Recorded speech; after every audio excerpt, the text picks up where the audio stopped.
400 years ago, a renowned French doctor decided to put in writing strange visions that he summoned up by occult means. He believed they foretold the future, and they have become known as the prophecies of Nostradamus. Many people have trusted them completely and even planned their lives around them. Adolf Hitler was one. The words of Nostradamus, although written 4 centuries earlier, seemed to describe Hitler uncannily. In the court of Henry II and Catherine de' Medici, Nostradamus was believed. Were they all deluded? Or was there some mystic formula which Nostradamus used to foresee events yet to happen?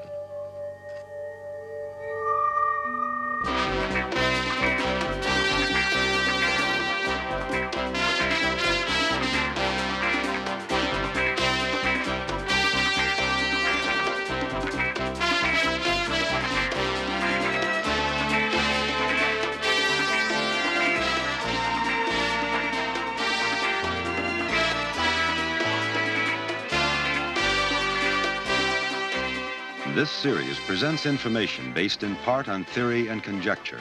The producer's purpose is to suggest some possible explanations, but not necessarily the only ones, to the mysteries we will examine. Early in the 16th century, Nostradamus gained fame as an astrologer after he published prophecies in verse form. Nostradamus described his method of predicting the future. Sitting alone at night in secret study, it is placed on the brass tripod. A slight flame comes out of the emptiness and makes successful that which should not be believed in vain. The wand in the hand is placed in the middle of the tripod's legs. With water, he sprinkles the hem of his garment and his foot. A voice, fear, he trembles in his robes. Divine splendor, the god sits nearby.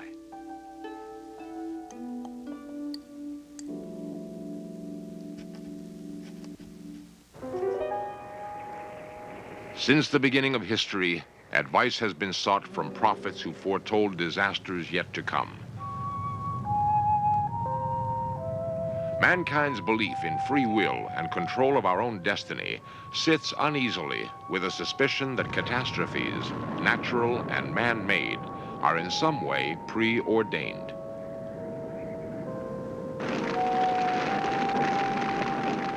Nostradamus himself believed that his predictions were of fates that could be avoided, destinies that could be changed.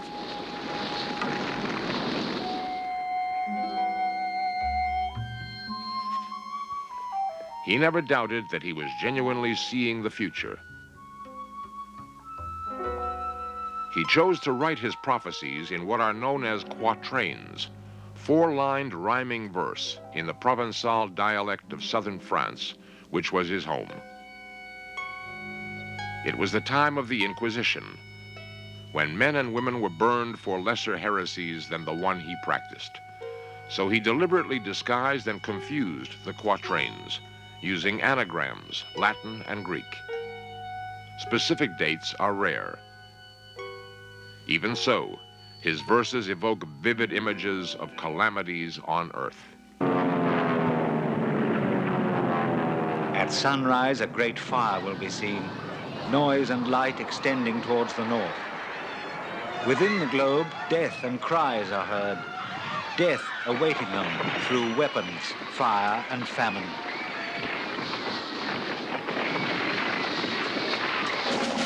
The greatest army on the march put to flight will scarcely be pursued further. The army reassembled and the legion reduced, they will be driven out of France completely.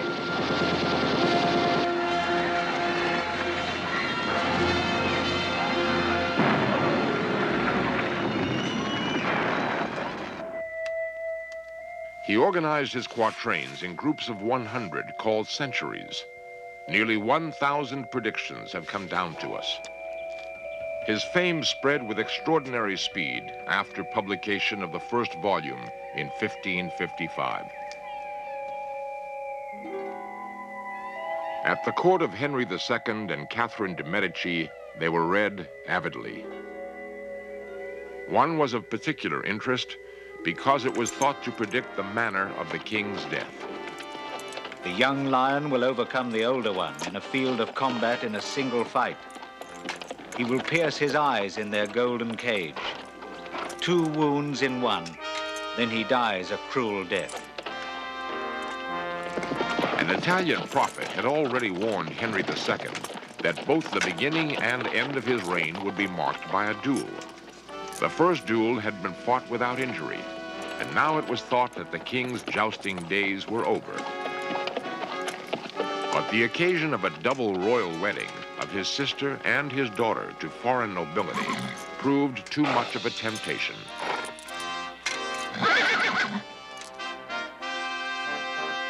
He faced his young lion, Count Gabriel de Montgomery.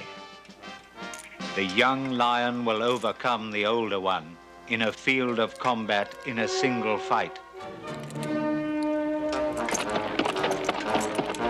The king wore a protective visor, according to contemporary accounts, made of gold. Was this, as Nostradamus called it, a golden cage? A field of combat in a single fight.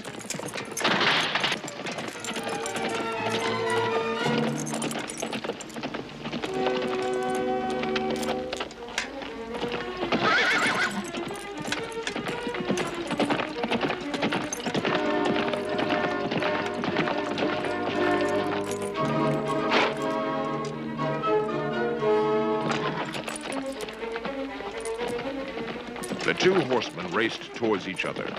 Montgomery, too late, tried to withdraw his lance. The lance splintered, fragments driving up under the protective gold visor. Henry II took 10 agonizing days to die from septicemia. It seemed such a striking confirmation of Nostradamus' prediction that Catherine de' Medici made him médecin du roi, a doctor and soothsayer by royal appointment. For the rest of his life, he was famed throughout Europe, and after his death in 1566, people began to interpret lines from his quatrains as referring to their own time. Erica Cheatham, a scholar of medieval French who has made a special study of Nostradamus, finds some of these supposed prophecies significant. One of the things I find most convincing about Nostradamus, and personally made me really interested in following him through, was the fact he gave specific dates that occurred after his death. He writes that in 1666, the city of London should be destroyed by fire. He gives the date of the death of King Charles I, 1649. The Parliament should put the King of London to death. Louis Pasteur, the great biologist, he not only gives his name, but in the same verse, he gives the founding of the Institute, 1895. London burnt by fire in 3 times 20 plus 6. The Great Fire of London happened in 1666.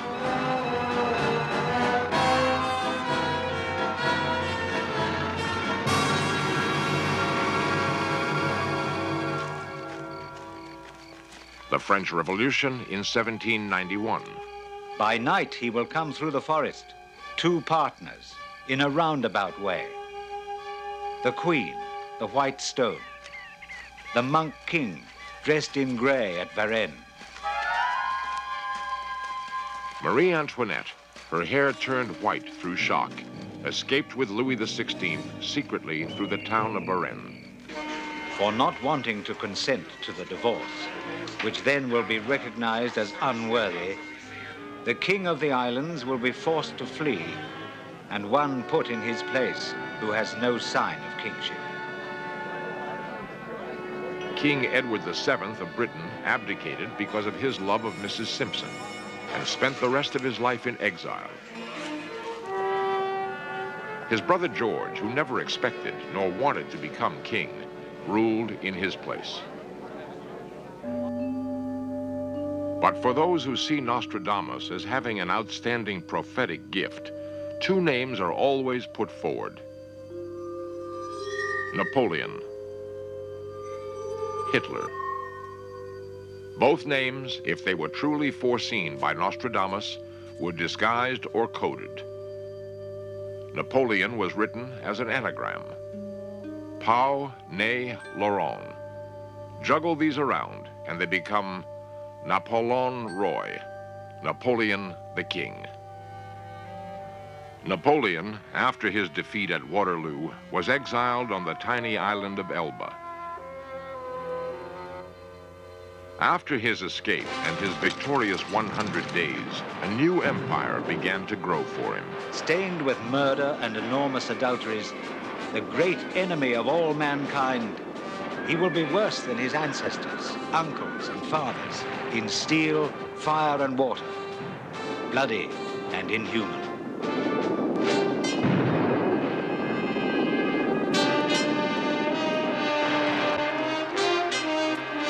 Out of nearly 1,000 such quatrains that Nostradamus wrote, how many can be interpreted as having come true?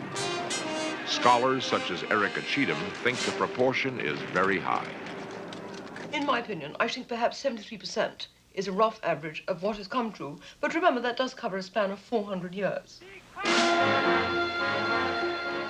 As Hitler advanced through Europe, his colleague Goebbels was busy orchestrating a propaganda campaign based on the 400-year-old prophecies.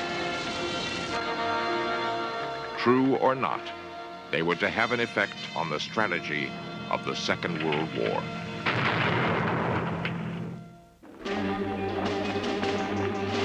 It was Frau Goebbels, wife of the Nazi propaganda minister, who first alerted Hitler to the strangely accurate way that Nostradamus seemed to describe events leading to the war in Europe. Ellick Howe, a former British intelligence agent, detailed to assess the influence of Nostradamus on Hitler, explains what happened. Around the 20th of November, 1940, for once Goebbels was actually sleeping at home with his wife. She was reading a book about ancient prophecies, and she was so excited about what she read about a particular prophecy which had been attributed to Nostradamus that she woke her husband up and said, Joseph, you must listen to this. There's this prophecy that there'd be a war in Poland in 1939 and it would be the end of the British Empire. And a couple of days later, Goebbels was instructing his stooges at the propaganda ministry to prepare, without delay, a Nostradamus leaflet for the benefit of the French in order to depress and mislead them. No fewer than 13 quatrains seem to refer to Hitler, sometimes calling him Hister, sometimes the great or greatest leader, and describing the swastika as the crooked cross. Even before hostilities began, military leaders on the French side began to dig the Maginot Line, according to instructions apparently given by Nostradamus. A great trench, earth excavated. The water will be divided into 15 parts. The Nuremberg Rally and the invasion and occupation of France. When the greatest man carried off the prize of Nuremberg, battle is joined with the French. He makes preparations. Some will regard him as good, others bad or uncertain.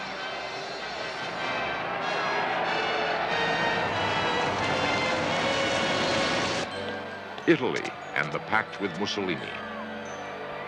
Not far from Venice, the two greatest ones of Asia and Africa will be said to come from the Rhine and Hitler. Mussolini's black-clothed fascists and the pact with Hitler. Liberty will be occupied by a black, proud and villainous man. By Hitler, the Republic of Venice will be vexed.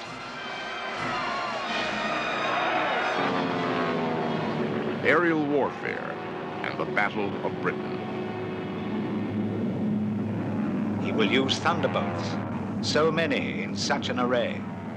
the machine of flying fire will come.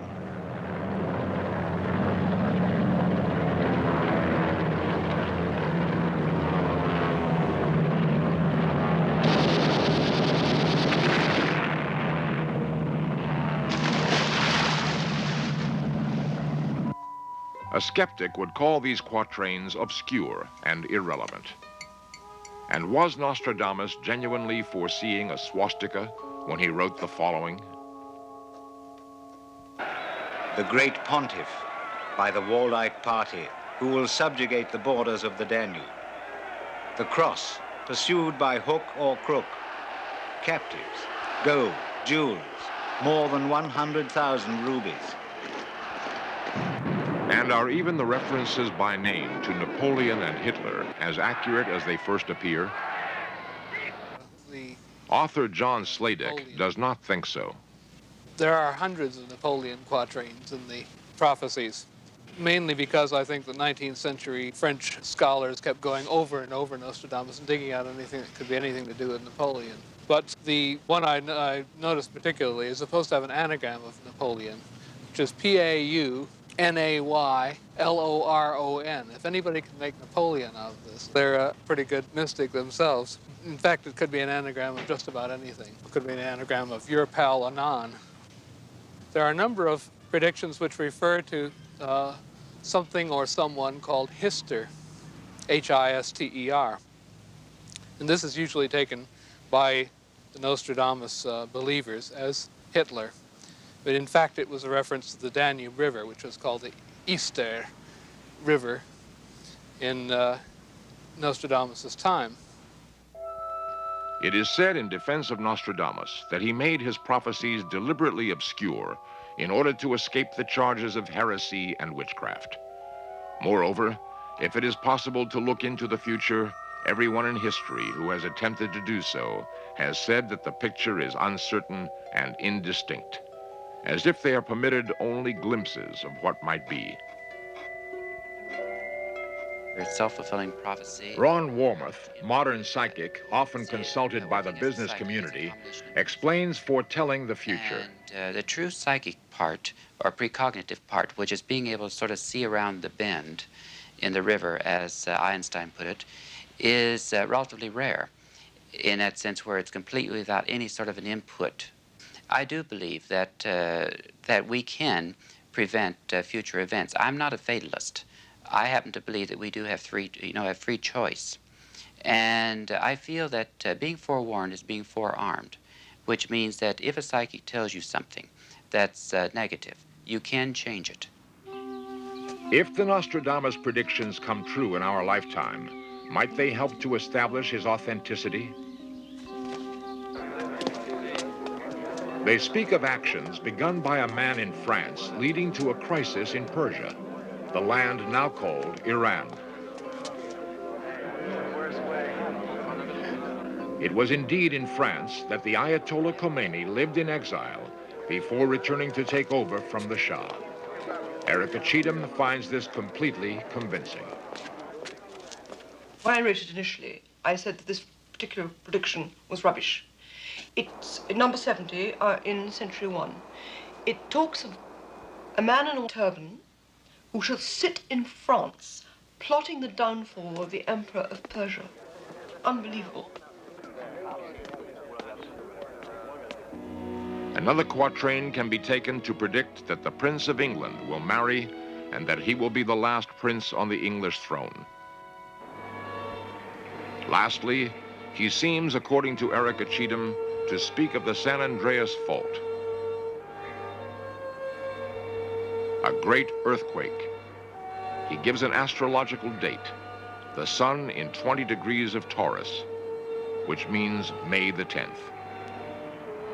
He does not give the year.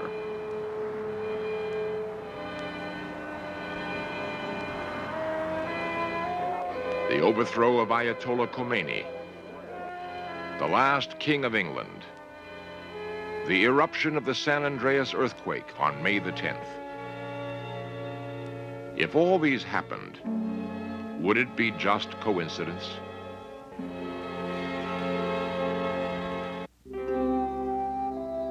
One striking aspect of the prophecies of Nostradamus is that where they seem to mean something, they have often been unfulfilled.